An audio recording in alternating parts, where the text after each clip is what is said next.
Yo voy a pasar ahora directamente a hacer un ejemplo, bien, para ver este, cómo deberían proceder ustedes en el práctico para dimensionar la pieza que me están pidiendo. ¿Está?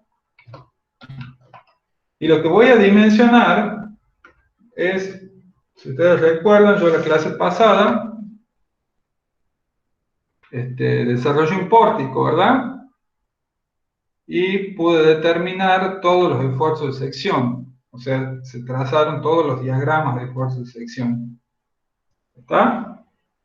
Trazamos el normal, el corte y el momento flector, que son los que están aquí. Bien, siguiendo la metodología, hemos determinado entonces esos tres diagramas. Este sería el primer paso para el dimensionado, obtener esos diagramas. Bueno, una vez que uno tiene los diagramas, yo en este caso lo que voy a hacer es dimensionar esta barra, la barra superior, ¿bien? La barra que se encuentra entre los puntos E y F, ¿bien? A esta barra, en base a los esfuerzos de sección, la voy a dimensionar. ¿Está? Entonces, lo que debemos hacer es extraer de los diagramas de esfuerzo de sección los valores máximos. ¿Está? Fíjense una cosa. En este caso tenemos en la barra superior un esfuerzo normal constante de compresión que vale 4,31. ¿Bien? Y es constante. Ese valor está en toda la sección transversal. Bueno, ese valor de esfuerzo normal de 4,31 kN es el que se va a combinar para obtener una tensión normal con el momento flector. ¿Bien? Y en esta barra que yo quiero dimensionar, al momento flector máximo lo tengo aquí, en el punto F, y vale 7,5 kN. ¿Bien? Entonces esos son dos valores que voy a necesitar para el dimensionado de esta pieza. Por otra parte, también voy a necesitar el valor máximo de corte, que en este caso el valor máximo de corte está también en el punto F y vale 10,76. ¿Bien? Kilonewton. Profe, Sí. ¿es máximo en magnitud o tiene algo que ver el signo también? No, en magnitud. ¿Bien? Ah, bien. Vamos a buscar los valores máximos en magnitud del normal, del momento flector, que son los que se trabajan juntos, y por otro lado, el valor máximo del corte. ¿Bien? En este ejemplo, fíjense que es una casualidad que el valor máximo de corte que está en la barra EF, bien, en este caso está en el punto F, bien, y eso coincide con el momento flector, bien. Pero como esas tensiones no se combinan, las producidas por el momento flector y por el corte, bien, no necesariamente tienen que estar esos valores máximos en el mismo punto. ¿Está? Bueno, entonces aquí, en el ejemplo,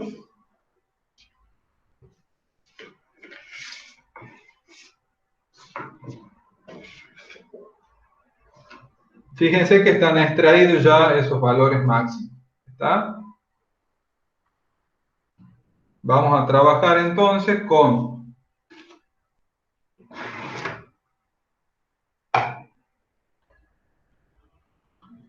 un esfuerzo normal de 4,31 de compresión, un momento flector de 7,5 kN y un corte de 10,76.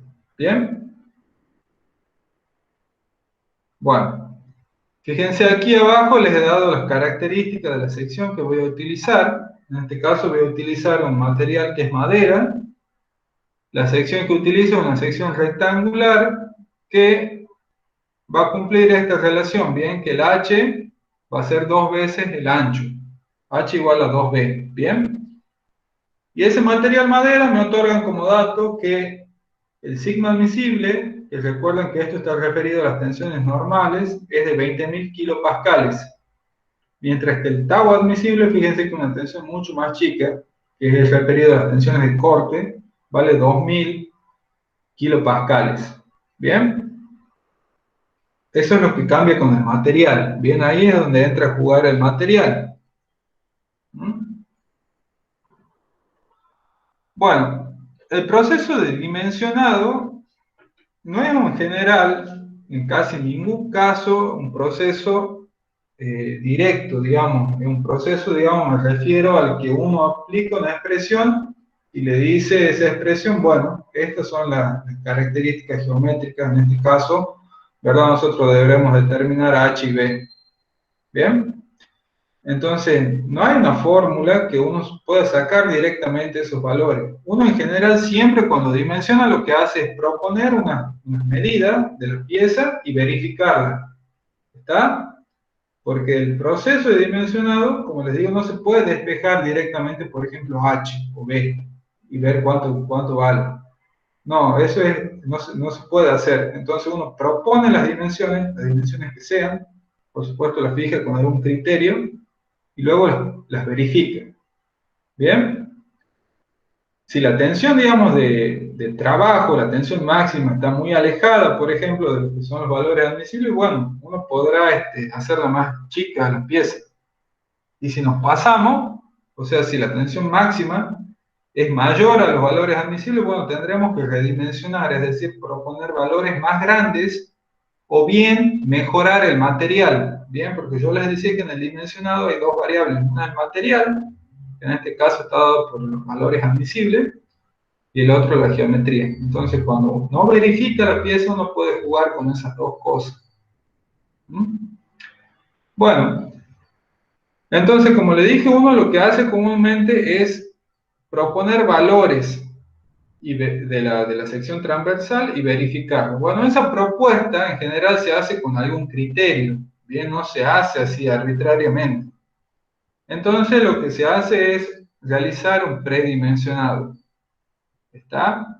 Y lo que vamos a hacer es realizar un predimensionado a flexión, es decir, solamente teniendo en cuenta el momento flector. ¿Está? De esa forma nosotros vamos a poder dar medidas a la pieza y luego vamos a probar si esas medidas son adecuadas o no.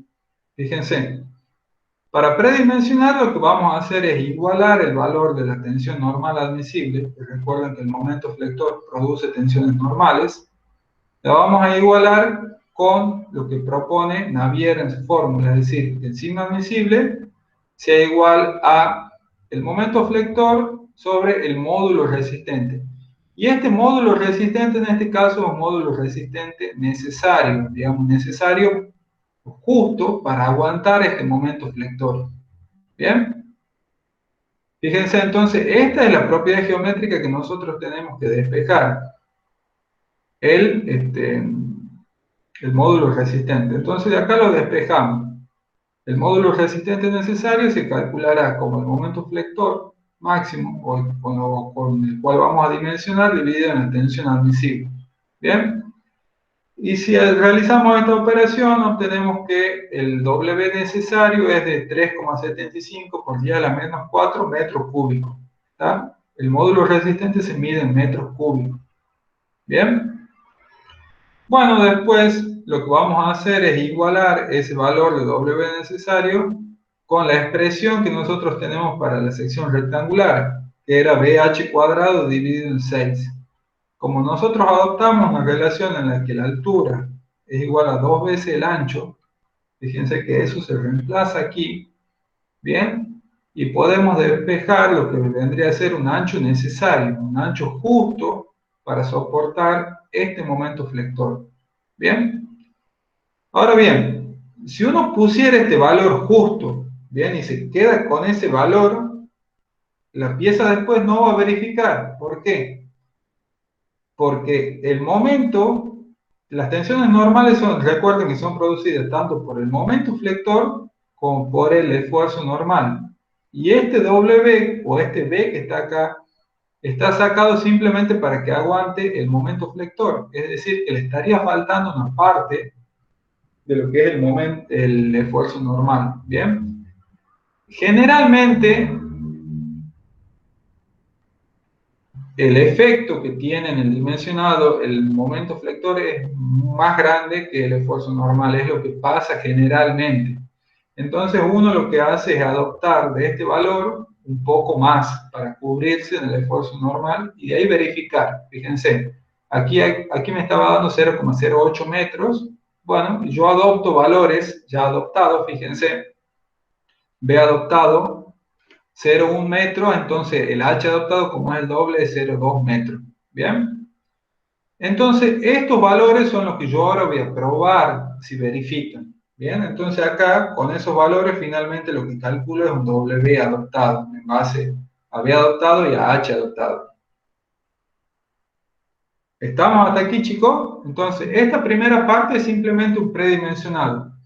Es decir, es una manera, digamos, racional para darle medida a la pieza y después verificarla.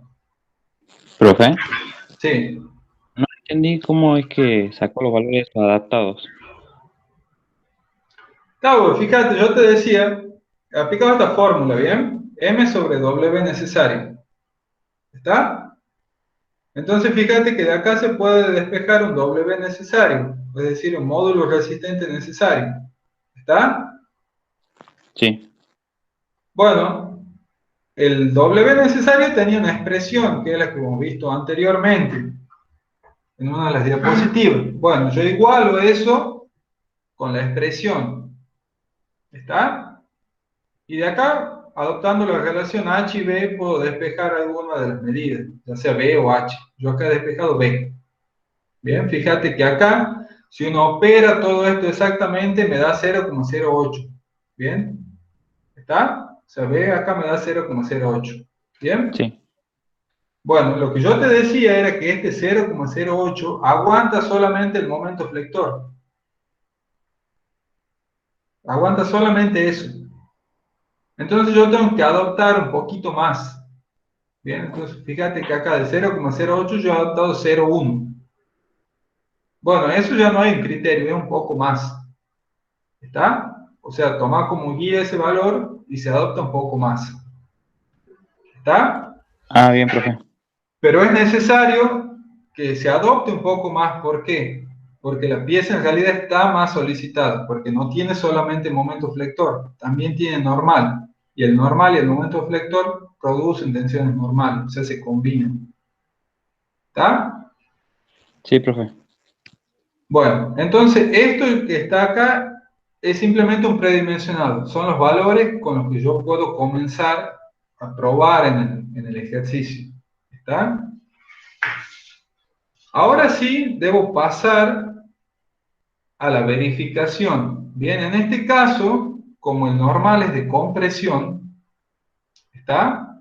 Yo realizo una verificación a flexo-compresión, ¿está? Porque tengo esfuerzo normal de compresión y también tengo aumento flector. Entonces, flexo-compresión. Bueno, y fíjense, aquí lo que yo tengo que verificar es que el esfuerzo normal sobre el área adoptada, multiplicado por un coeficiente de pandeo, que el pandeo es un fenómeno que se produce cuando hay compresión, más el momento sobre el W adaptado sea menor que la tensión admisible que aguanta el material. ¿Bien? ¿Estamos?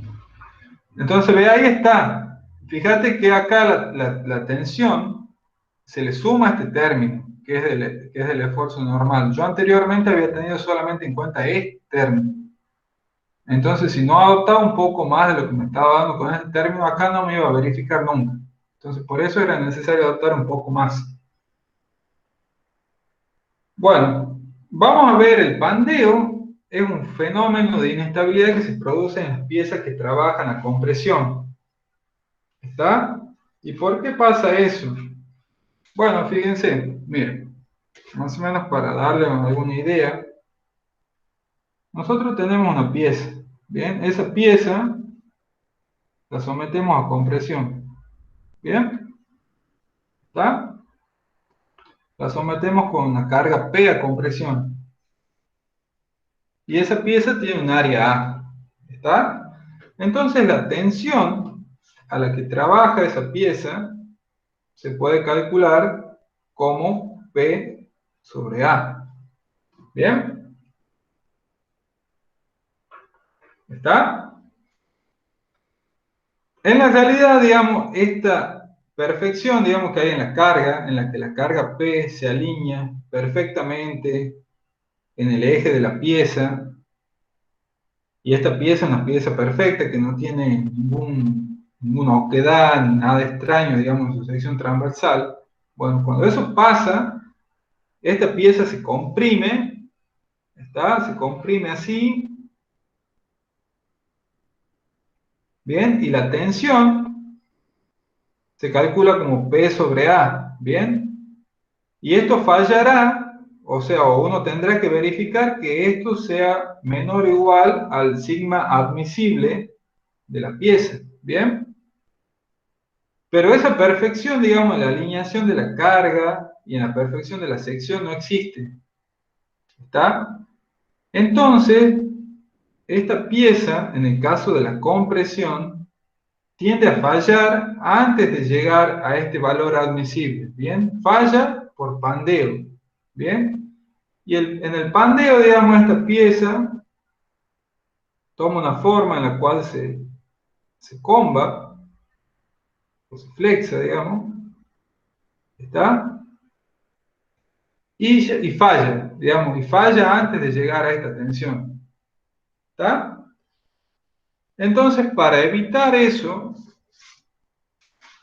lo que se hace es introducir acá un coeficiente de mayoración, un coeficiente de pandeo, ¿bien? Para evitar que la pieza llegue a su máxima tensión de trabajo por compresión. Entonces acá metemos un coeficiente mayor que 1, ¿bien?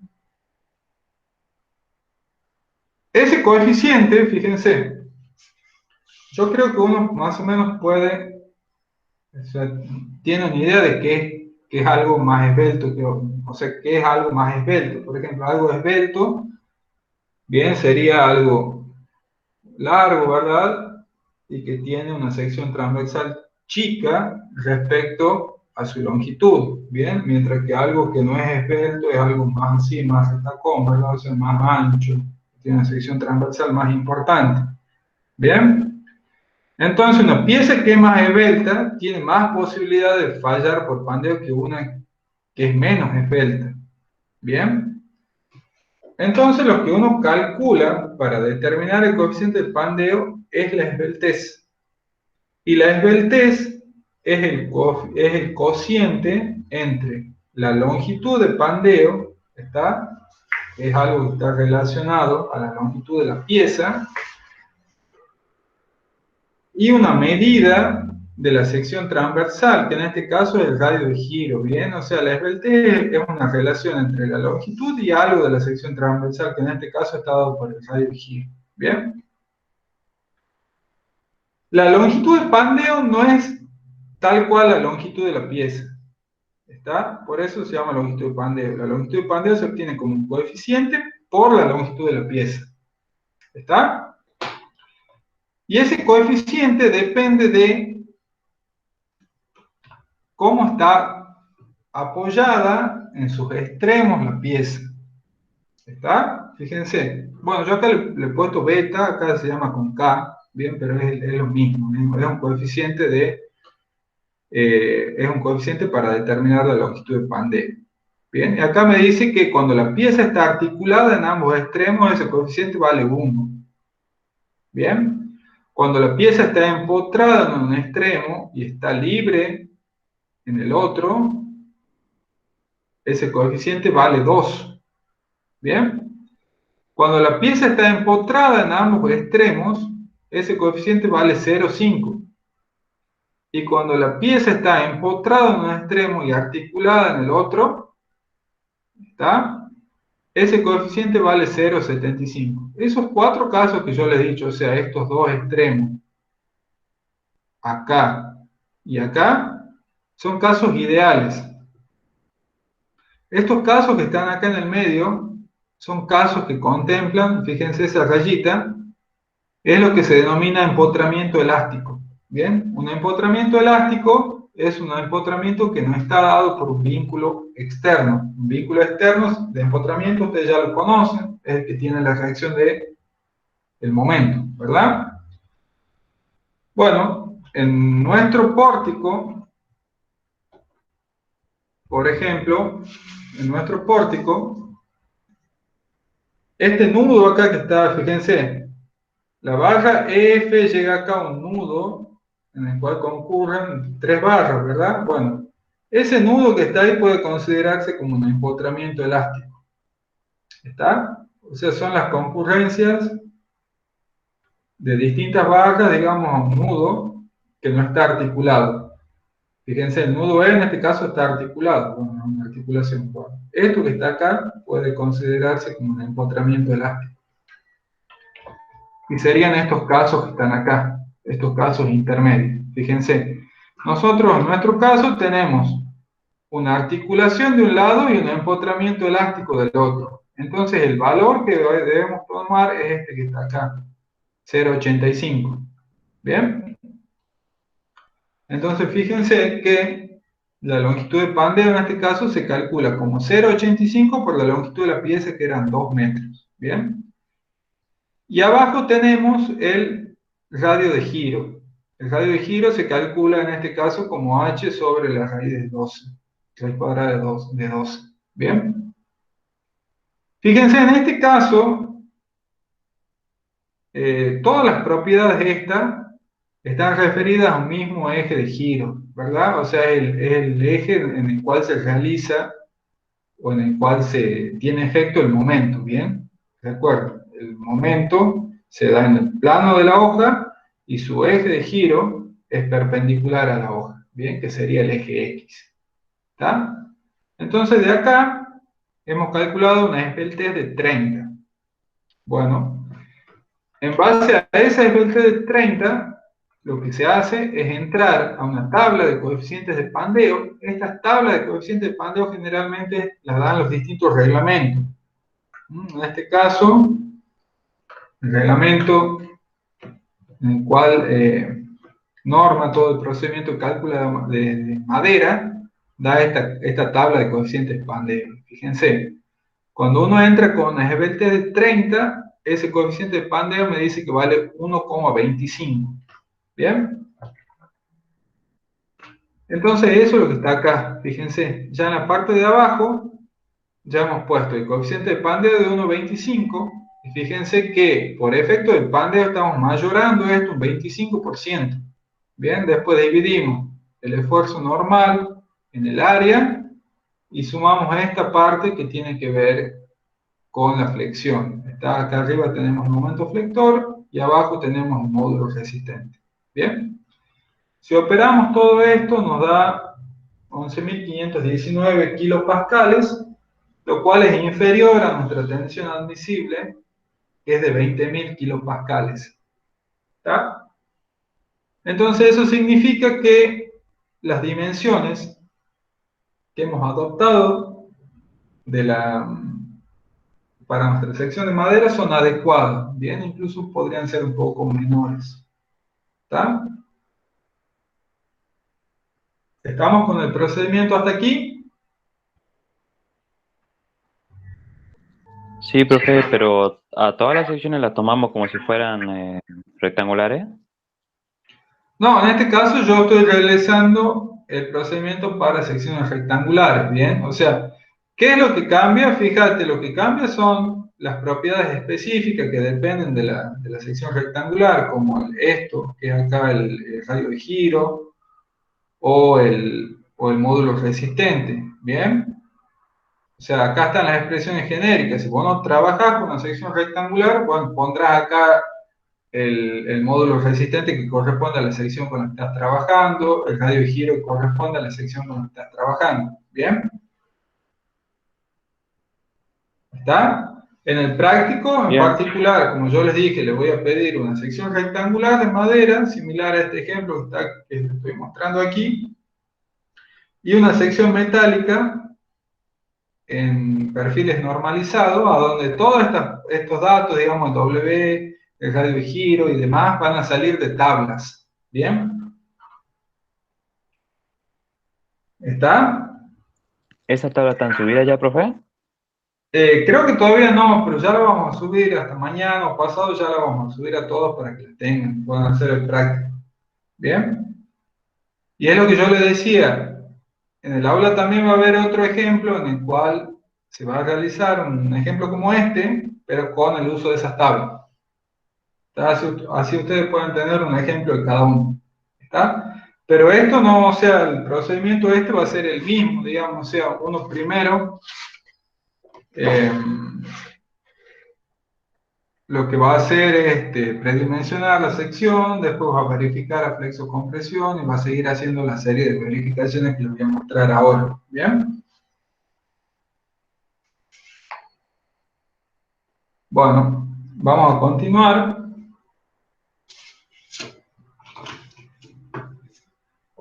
Fíjense en una cosa. Nosotros recién hemos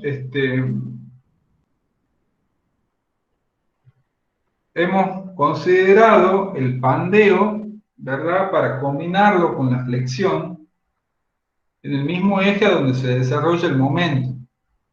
¿Bien? Bueno, fíjense que nosotros, por ejemplo, tenemos, ¿verdad?, una pieza que es así, ¿verdad?, tiene esa sección transversal.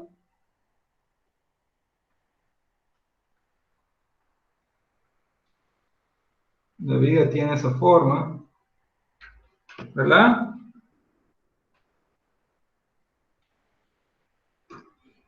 ¿Está?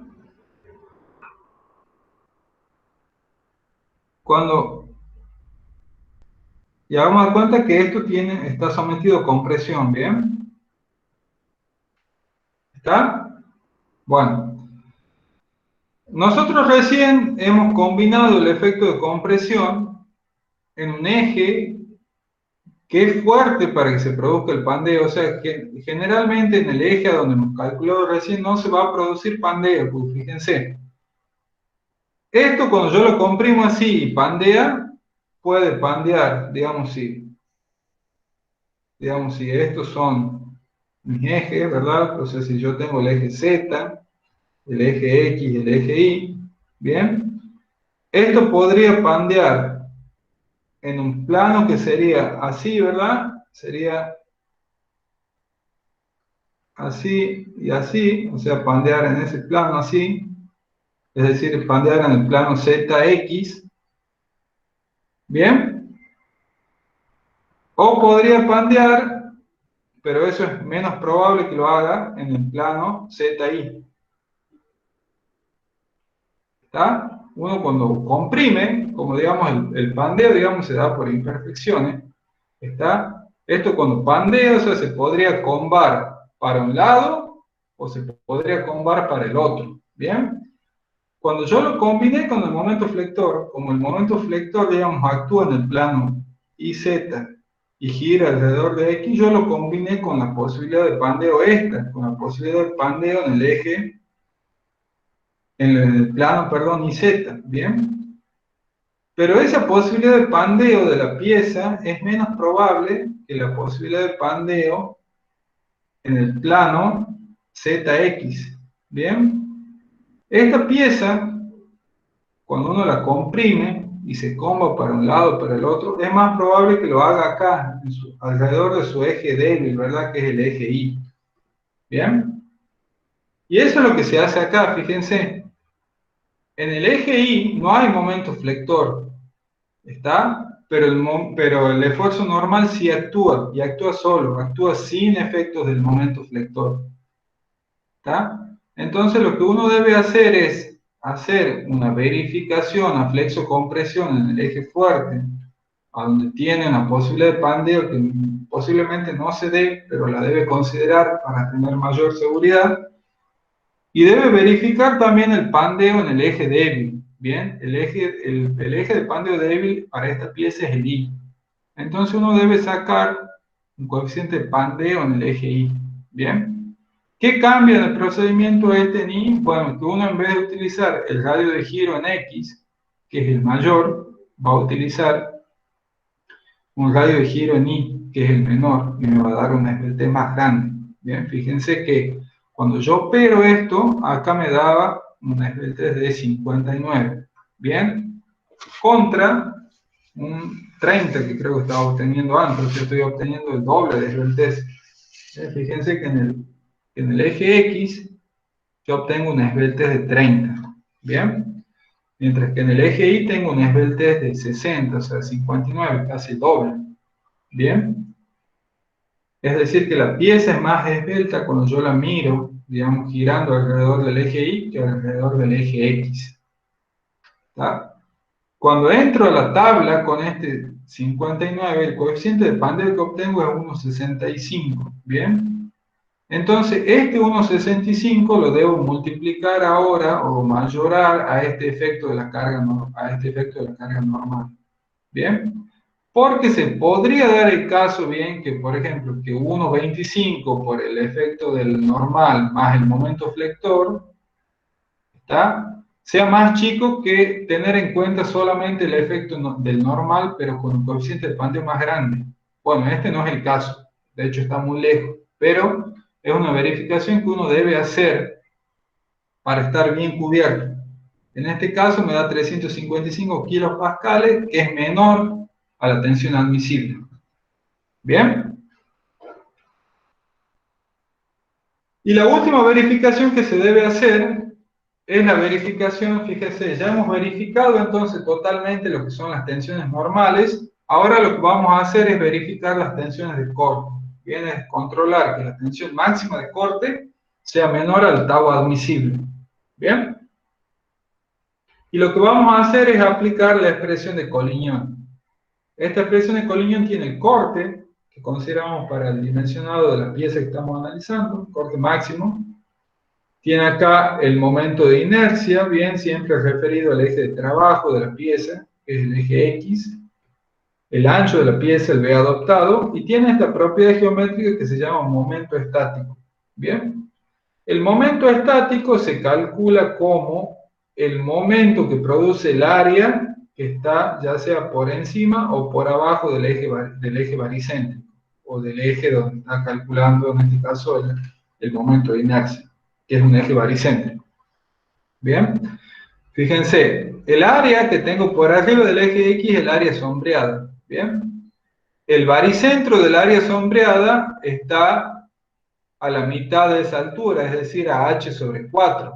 Bien, entonces el momento que produciría el área sombreada respecto del eje X, ¿está?, se calcula como área, o sea, h por b dividido en 2, por el brazo de palanca del área, que es h sobre 4. Bien, entonces el momento estático me vale h cuadrado por b dividido en 8. ¿Está? Este momento estático me va a llevar al cálculo de la mayor tensión tangencial en la sección. ¿Está? Entonces, después lo que hago es reemplazar este momento estático en la expresión, opero esto, y fíjense uno, si ya tienen sección rectangular, ya podrían aplicar directamente esta expresión. Me queda 1,5 por el corte dividido en el área. Si ustedes operan todo esto para la sección rectangular, la máxima tensión de corte vale 1,5 del corte dividido en el área. ¿Está? Fíjense como dato curioso, o sea, acuérdense que el corte lo que hace es distribuirse como tensión tangencial en la cara de la pieza. ¿Bien? Fíjense el error que uno cometería si considera que esa tensión tangencial se distribuye uniformemente en toda la cara. O sea, si yo considero que se distribuye uniformemente en toda la cara, sería corte dividido en área. Bueno, miren esta cosa.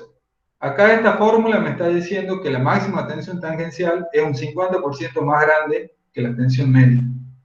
¿Está? Entonces, calculamos esa tensión tangencial máxima, que me da 807, y la comparamos con la admisible, que en este caso es 2000, entonces es menor. Por lo tanto, esta sección verifica al corte. ¿Está? Como repaso, entonces,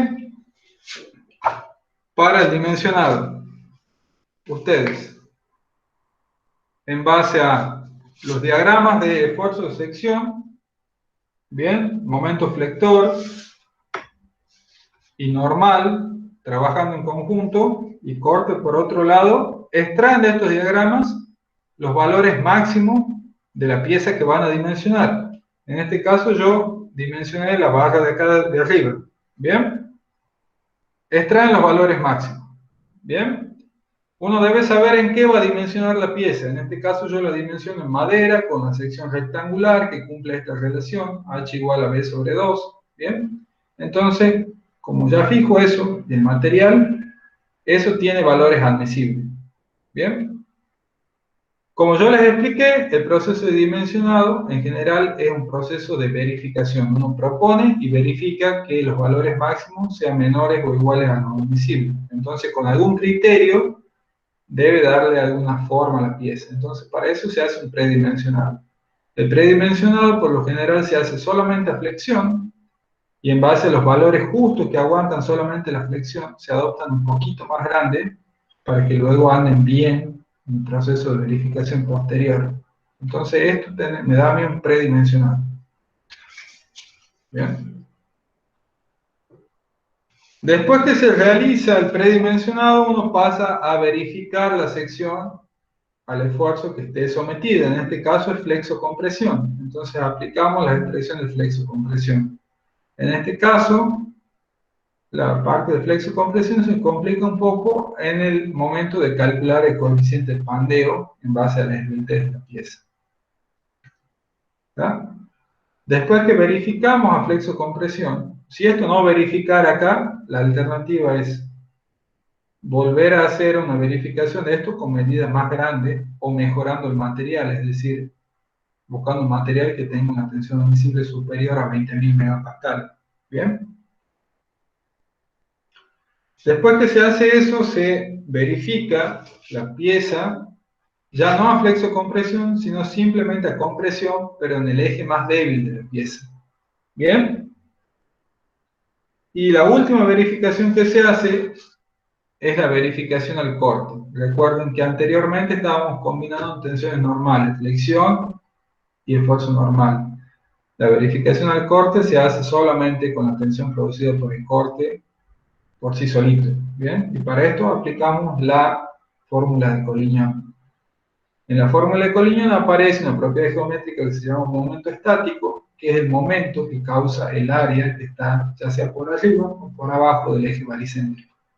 Aquí está calculado ese momento, se introduce una fórmula y para el caso de sección rectangular llegamos a la conclusión de que el tau máximo es un 50% más grande que el corte medio, digamos,